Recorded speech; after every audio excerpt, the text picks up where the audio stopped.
I've got this old Dyson, it's a V6 model that's just pulsing.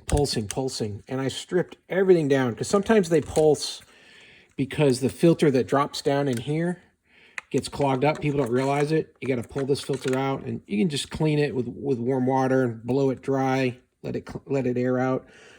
Sometimes that's the reason it feels like a back pressure shuts it off.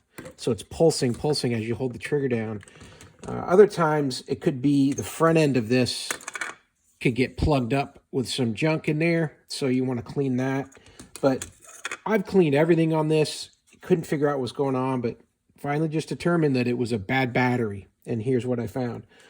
When this battery is fully charged and connected in here, this is how it's behaving. Now this light's turning a little bit reddish purple, meaning the battery's getting low now. And that's because I've been messing with it for so long and haven't charged it as I've been trying to debug this. But what I found is it was just the battery. I got another replacement battery here.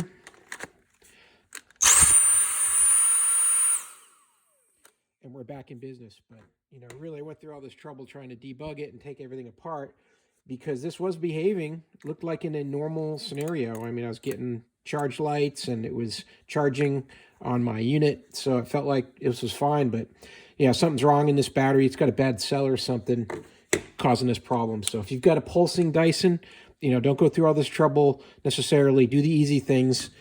Clean out this filter here. Bang this one clean as well. There's not much you can do on this one here. It doesn't really come apart too easy, but hit some air pressure on it, clean that up. And then maybe check the front of this here where this comes in and clean that out. This is a cover here that goes on the back. Get this, make sure that's clear. And if those are good, then try a new battery. That's probably all you got to do. Hey, I hope this video was helpful. Hope the information was useful to you. And as always, have a great day.